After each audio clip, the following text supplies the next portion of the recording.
Ojo Dume, Ojo Dume, Ojo Dume.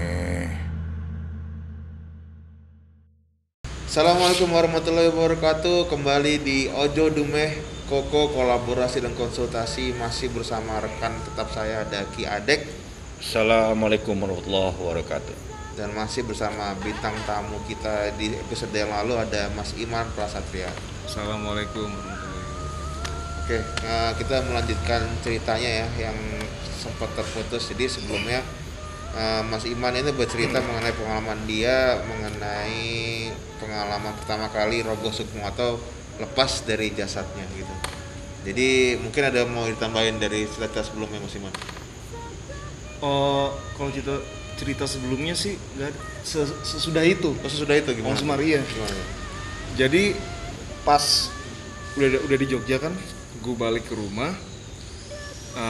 Abis itu gue diajakin buat ngobrol lah soal, karena gue juga yang di case yang gue waktu itu di ini juga nih di Ojo Dume juga waktu itu. Oh ya, waktu kemarin sebelumnya itu gue juga konsul ke temen gue yang orang Cilodong.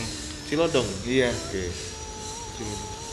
Terus oke, gue datang ke sana, gue ngobrol-ngobrol soal ya ini di rumah lo ini ada anak kecil lah, ada yang hitam, ada si nenek dan banyak. Setelah itu ngobrol lah, dan kebetulan gue udah nyeletuk ke temen gue yang bisa jadi mediator buat diri dia sendiri. Oke.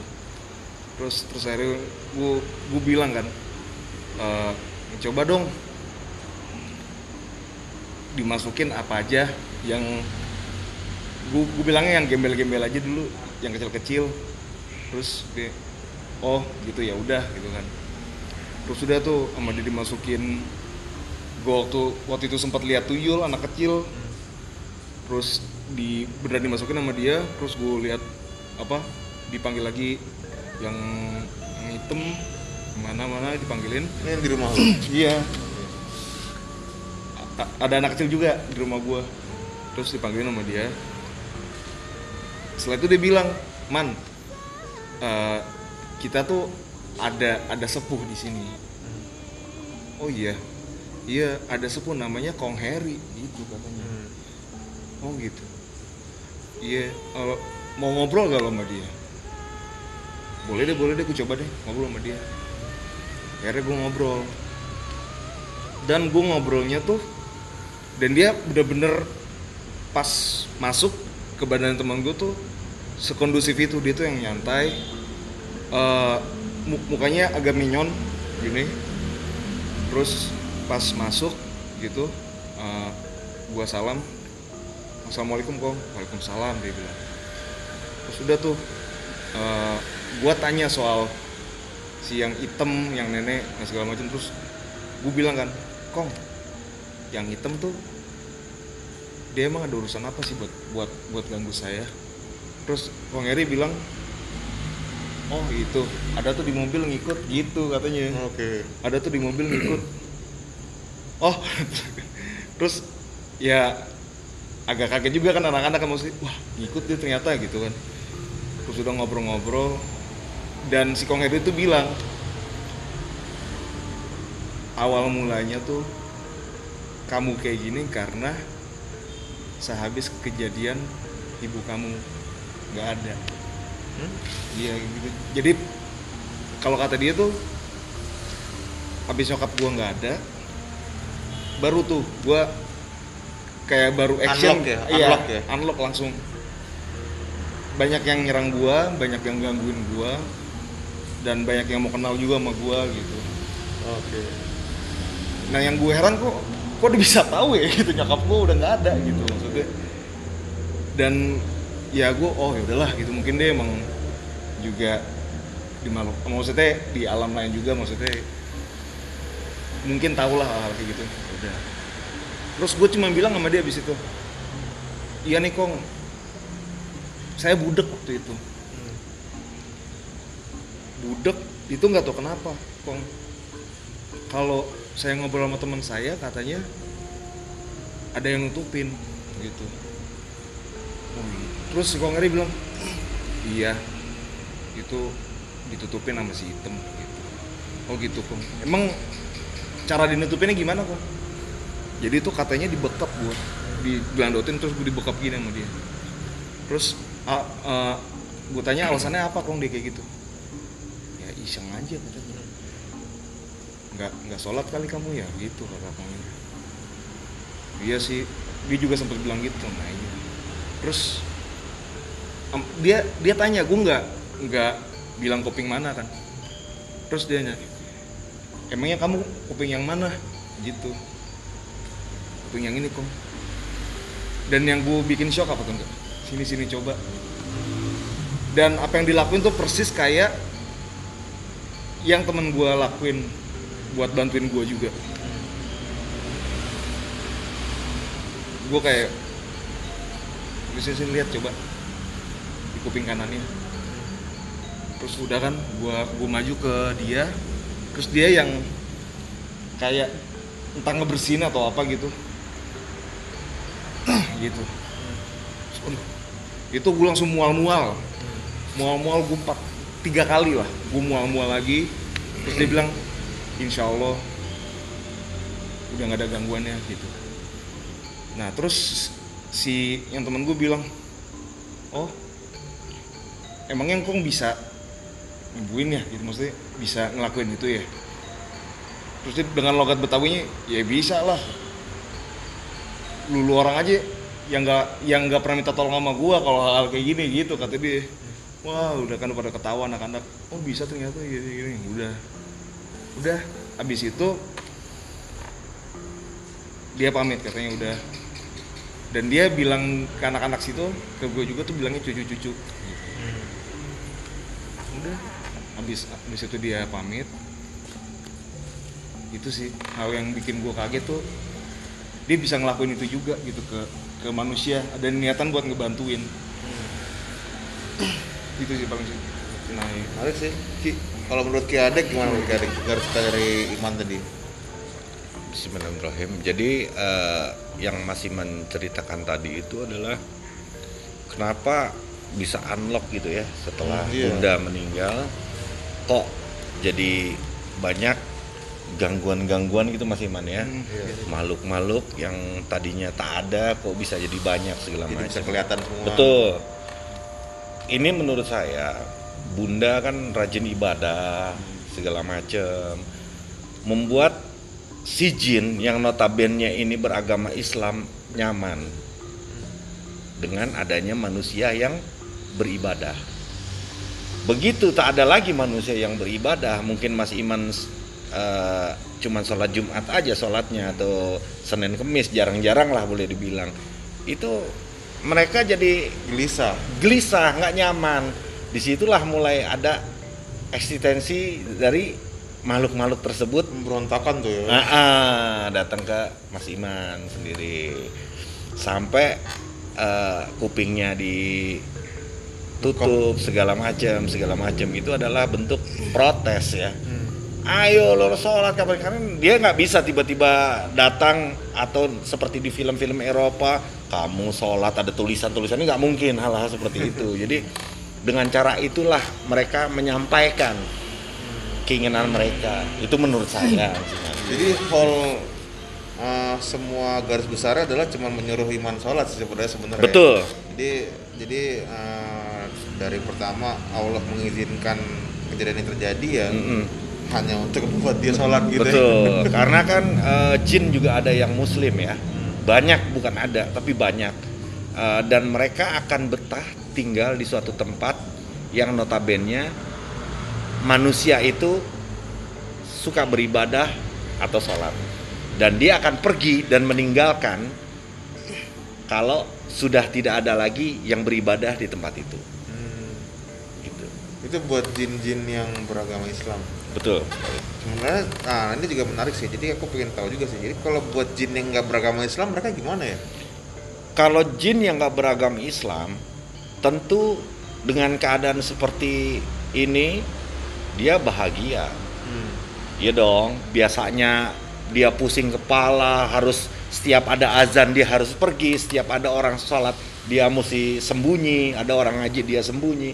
Begitu Bunda nggak ada, tentu mereka akan senang dan tidak akan membuat peringatan-peringatan seperti yang Mas Iman alami.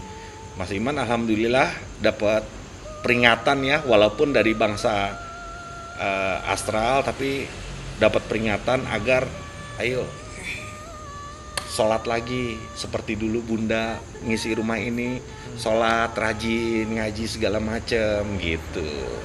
Berarti ada yang kayak gitu ya, ada yang memang mengingatkan tuh emang ada ya. Loh, Cuman ada. caranya Betul. lumayan nggak menyenangkan gitu. Iya, gitu ya. caranya karena kan memang jin itu kan sesabar-sabarnya jin adalah semarah-marahnya manusia. Walaupun dengan cara seperti itu, kalau menurut kita nggak lazim, tapi menurut mereka itu adalah hal yang paling sabar ya, hal yang paling santuy lah kalau bahasa sekarang gitu. Pantes ya. Hal yang paling santuy lah. Jadi kalau pengalamannya Iman itu yang paling apa ya, terikat sama Iman apa tuh pengalamannya?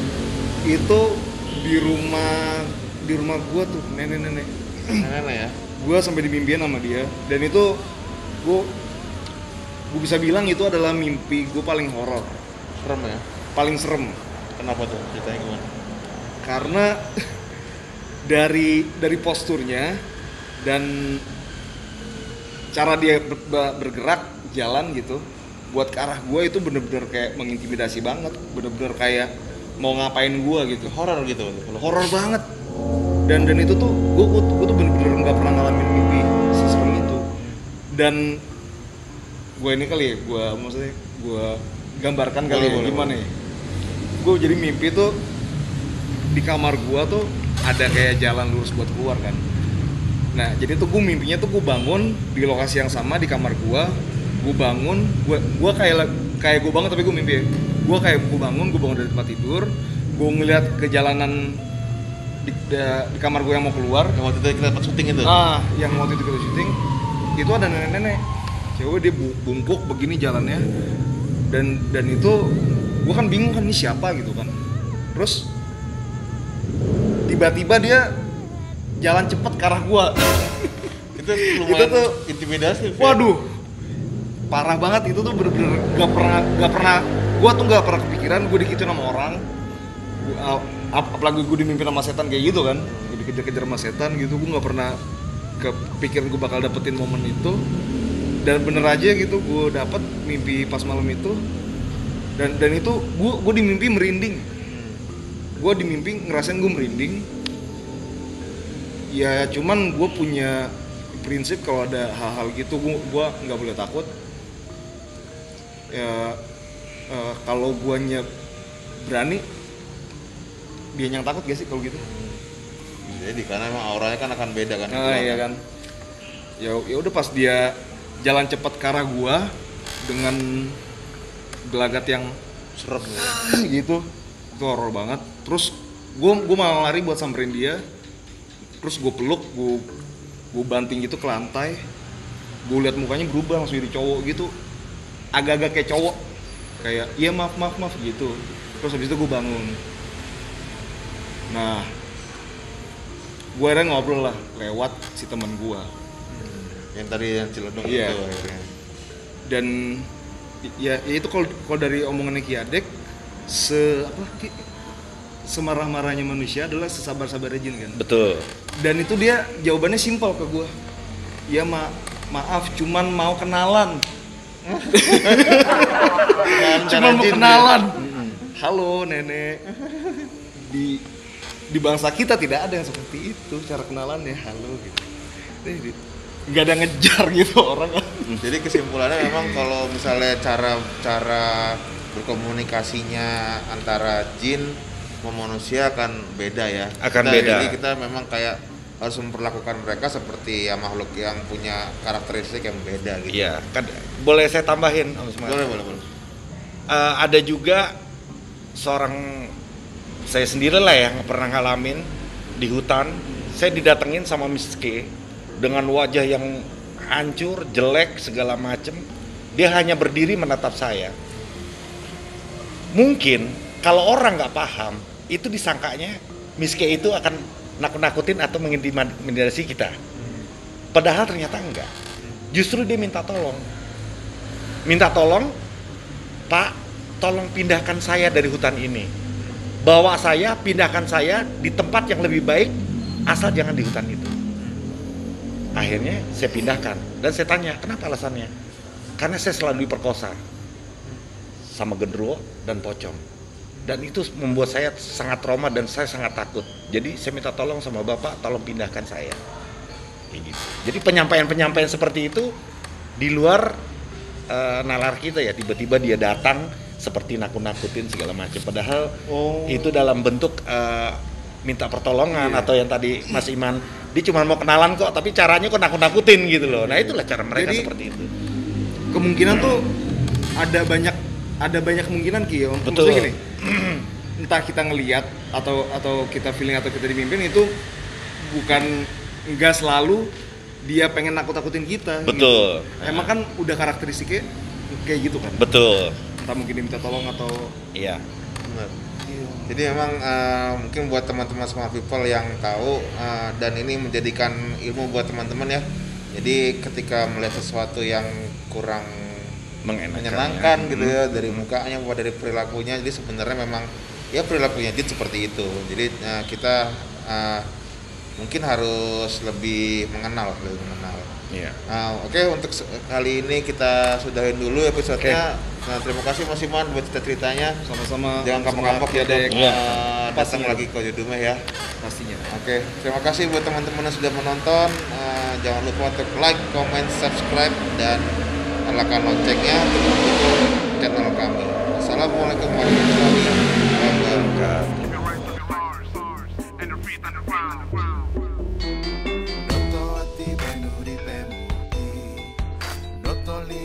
Ora kualat Noto rosso ben ora ciloko Noto pola ben ora salah Aja do me Aja do me Aja do me Aja do me Aja do me